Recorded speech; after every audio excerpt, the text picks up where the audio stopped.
ఈ రోజు ఆగస్ట్ 15 మన సిటీలో మాత్రమే కాదు ఇండియా మొత్తం ఇండిపెండెన్స్ డే ని సెలబ్రేట్ చేసుకునే విధంగా ఈ రోజు ఎన్నో కార్యక్రమాలను ఆర్గనైజ్ చేస్తారు. ఇల్లాలి అక్రమ సంబంధానికి ఆదరణ తెలిపిన భర్త. వీళ్ళలో ఎవరిని కొంటే ఎవరు ఫ్రీ? ఎవరైనా మనకు ఓకే.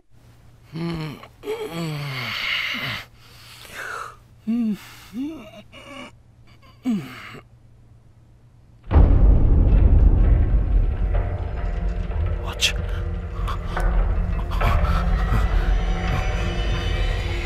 ఏమైంది?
సార్ మీరు చెప్పినట్టే చేశాను సార్. వాడు నిన్ను చూశాడా? లేదు సార్. వాడు నిన్ను చూస్తే ఇన్నేళ్ళు మనం పట్ట కష్టం వృధా అయిపోతుంది. ఖచ్చితంగా తను నన్ను చూడలేదు, కానీ నేను తన్ని చూశాను. తన చేతికి మీరు తయారు చేసిన వాచ్ నేను తీసుకొని చూశాను, అది పనిచేస్తుంది. ఆశ్చర్యం ఏంటంటే తను చూడడానికి అచ్చం మీ పోలికలతోనే ఉన్నాడు సార్.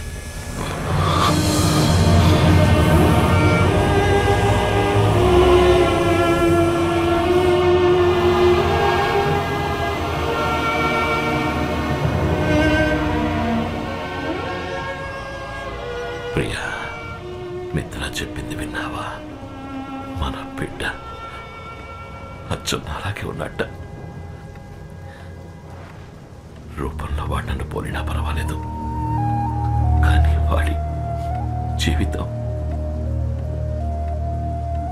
నాలా ఉండకూడదు. అందుకే వాడు ఇక్కడే ఉంటున్నాడని తెలిసి కూడా వాడికి దూరంగా ఉంటున్నాను.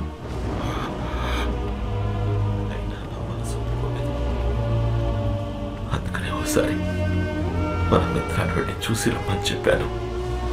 వాడు సంతోషంగా ఉన్నాడట, మంచి వాళ్ళతో ఉంటున్నాడట.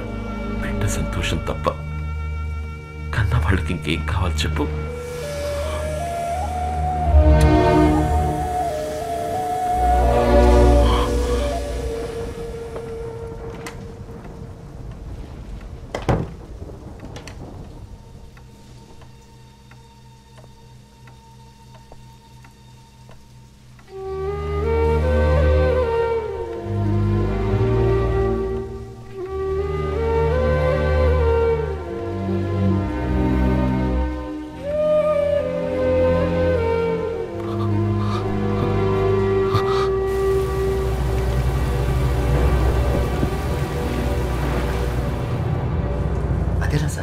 వాడు వాచ్ పెట్టుకునే చేతికి కాకుండా మార్చి పెడితే ఖచ్చితంగా నన్ను ఫాలో అవుతూ ఇక్కడికి వస్తాడని అంత కరెక్ట్గా చెప్పారు.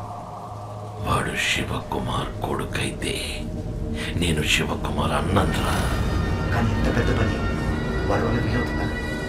వాడి వల్ల మాత్రమే వీలవుతుంది. వాడి బాబుని చూడకుండా ఏ పని చేసేవాడో తెలియకుండా పెరిగాడు వాడు. అయినా వీడే పని చేస్తున్నాడో చూసావా? Watch mechanic. వాడిలో ఉన్నది శివకుమార్ రక్తం. ఖచ్చితంగా చేస్తాడు.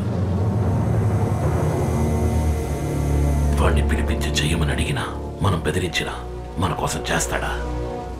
వెళతా. వాడి జీవితంలోకి వాడి బాబులా వెళతా.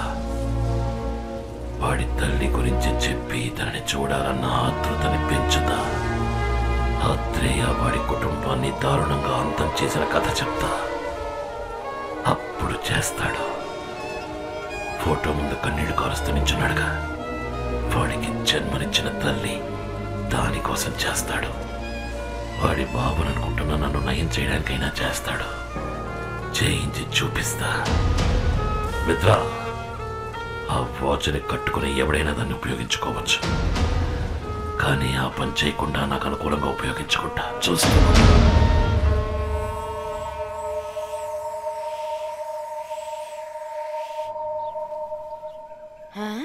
అరెరే, నా బిడ్డకి జ్ఞానోదయం అయినట్టుందే. ఏ రోజు లేనిది ఈ రోజు ఉదయాన్నే 6 గంటలకు లేచి కూర్చున్నాడు. దిష్టి చుక్క పెట్టాలి, నా దిష్టి తగిలేలా ఉంది. రే, ఏమైందిరా మణి? ఏమైందిరా? కళ్ళలో నీళ్ళేంట్రా? ఏమైంది?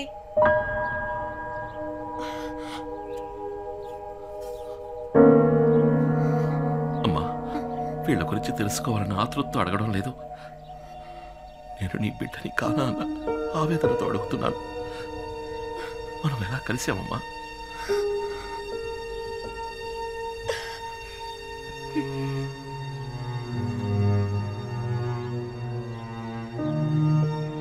ఈయన మీ నాన్న.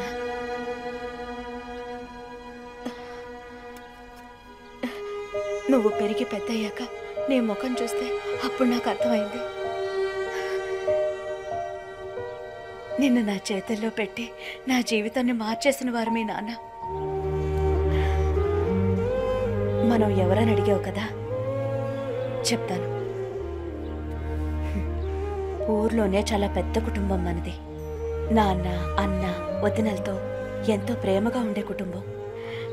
ఆ ఇంటి గారాల పట్టిన నేను. అమ్మాయిలు బాగా చదివి పైకొచ్చి అందరికీ సాయపడాలనే ఉద్దేశంతో నన్ను బయటూరికి పంపించి చదివించారు మా నాన్న. ఒకరోజు నాకు ఉత్తరం వచ్చింది. పెద్ద కుటుంబం నుంచి మంచి సంబంధం వచ్చింది, వెంటనే రా అని. ఆ ప్రయాణమే నా జీవితాన్ని మార్చేస్తుందని ఆ రోజు నాకు తెలియలేదు. సరిగ్గా అప్పుడే శరీరం అంతా గాయాలతో నీతో పాటు మీ నాన్నను చూశాను. నిన్ను నా చేతుల్లో పెడుతూ నీ బిడ్డకు ఎటువంటి ఆపద రానివ్వనని వాళ్ళమ్మకి మాటిచ్చానని, ఆ మాట నిలబెట్టుకునే పరిస్థితుల్లో నేను లేనని, మీరే ఎలాగైనా నా బిడ్డని కాపాడాలని నిన్ను నా చేతుల్లో పెట్టి ఆయన వెళ్ళిపోయారు. ఆ తర్వాత ఆయన నేను చూడలేదు. అమ్మాయి పెళ్లి చేసుకోవడానికి వస్తుంది కదా అని మా నాన్న స్టేషన్కి అన్న, వదినల్ని, పెళ్లి వాళ్ళని, స్నేహితుల్ని, బంధువుల్ని అందరినీ తీసుకొచ్చారు. ఆ సంతోష సమయంలో అందరూ నా కోసం ఎదురు చూస్తుండగా చేతిలో బిడ్డతో నేను ట్రైన్ దిగాను. మా నాన్నతో పాటు అందరూ నిర్ఘాంతపోయారు. అక్కడున్న వాళ్ళంతా పెళ్లి కావాల్సిన పిల్లని పై చదువులకి పక్కూరు పంపిస్తే ఇదిగో ఇలాగే బిడ్డతో దిగుతుందని సూటిపోటి మాటలతో దెప్పిపొడిచారు. వాళ్ళ మాటలు తలుచుకుంటే ఇప్పటికీ మనసు కష్టంగా ఉంటుంది. ఇంట్లో ఒకటే గొడవ మా నాన్న, అన్నయ్య, తమ్ముళ్లతో. నువ్వు చెప్పింది మేము నమ్ముతాం, ఊళ్ళో వాళ్ళు నమ్ముతారా అని అడిగారు. నిన్ను కట్టుకోబోయేవాడికి బిడ్డున్నాడని తెలిస్తే ఈ పెళ్లి ఒప్పుకుంటాడా అని అడిగారు. మా నాన్నతో అన్నాను, ఏ నాన్న, ఎవరికైనా ఏదైనా మాట ఇస్తే ఎట్టి పరిస్థితుల్లోనూ ఆ మాట తప్పకూడదని చిన్నప్పటి నుంచి మీరే కదా నాకు నేర్పించారు. ఈ బిడ్డని కాపాడుతానని వాళ్ళ నాన్నకి మాట ఇచ్చాను, ఇప్పుడు ఆ మాట తప్పమంటారా నాన్న అన్నాను. అదే నేను ఆయనతో మాట్లాడిన చివరి మాట. ఆ తర్వాత నేను తీసుకుని రూమ్లోకి వెళ్ళిపోయాను. ఆ రోజు రాత్రంతా నువ్వు పాల కోసం ఏడ్చావు. నీ బాధ చూడలేక నేను ఏడ్చాను. ఆ క్షణాన్ని నిర్ణయించుకున్నాను, తల్లి కాకుండానే నీకు తల్లి పాలిచ్చాను. అప్పుడే నువ్వు నన్ను అమ్మ అని పిలిచావు. ఆ మాటకున్న గొప్పతనాన్ని తెలుసుకున్నాను. ఆ రోజు నుంచి వాళ్ళ కూతురునన్న విషయాన్ని మర్చిపోయి నీకు అమ్మగా ఉండాలని నిర్ణయించుకున్నాను. నా బిడ్డ వల్ల ఎవరు ఏ మాట పడకూడదని ఆ ఇల్లు వదిలిపెట్టి వచ్చేసాను. ఆ రోజు నుంచి నాకు ఊరైనా, ఇల్లైనా, లోకమైనా అన్నీ నువ్వేరా. ఇప్పుడు చెప్తున్నాను రా, ఏలాగా నేను నిన్ను 10 నెలలు మోసి కనలేదు, కానీ 26 ఏళ్ళు నా గుండెల్లో పెట్టుకొని చూశాను. నేనే రా నీకు అమ్మని. ఎవరెన్ని చెప్పినా నేనే నీకు అమ్మని. నువ్వు నా కొడుకువి, నేను నీకు అమ్మని, అంతే. ఏడవకురా, ఏడవకు. చూడు, వీళ్ళ దగ్గరికి నువ్వు నన్ను తీసుకెళ్ళు. వాళ్ళతో మాట చెప్పాలి. మీకు మీ బిడ్డని కాపాడుతానని మాట ఇచ్చాను కదా, ఆ మాట నిలబెట్టుకున్నారని చెప్పాలి. నన్ను తీసుకెళ్ళు. అమ్మా నాన్న అంటే ఎవరో తెలియని వయసులోనే నాకు వాళ్ళ దూరం అయ్యుండొచ్చు. అది పెద్ద విషయమేం కాదు. కానీ నాకు ఊహ తెలిసిన నాటి నుంచి నువ్వే నాకు అమ్మా నాన్న అంతా. కానీ నువ్వు 20 ఏళ్ళు కనిపించిన వాళ్ళతో ఉండి పెరిగి నా కోసం అదని దూరం చేసుకుని ఒంటరిదానిగా నన్ను ఇంతవాడిని చేశావు. నీకన్నా ఈ లోకంలో నాకు ఎవరమ్మా ముఖ్యం? నాకంటూ లేని వాళ్ళు లేకుండానే పోనీ, కానీ నీకంటూ ఉన్న వాళ్ళతో నిన్ను తీసుకెళ్లి కలపాలి. నాకదే ముఖ్యం.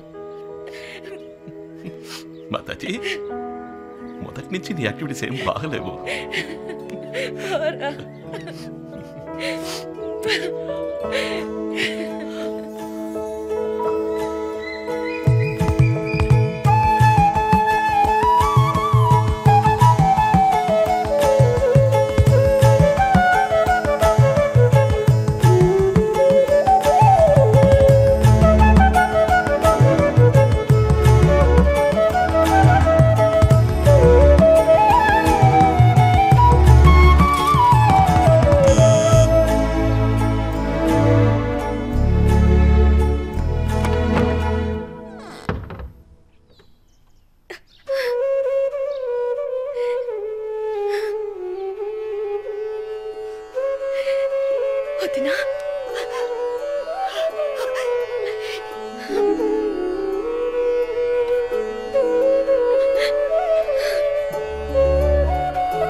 మణి, మీ మనవడు. రే రారా, ఇలా ఒకే రోజులో మీ అమ్మని తీసుకెళ్ళిపోయావు. మళ్ళీ తనని తిరిగి తీసుకురావడానికి నీకెన్ని సంవత్సరాలు పట్టింది కదూ? రే ఏంట్రా అలా చూస్తూ ఉండిపోయావు? రారా. నాన్నగారే మాట్లాడుతున్నా నీకేంటి?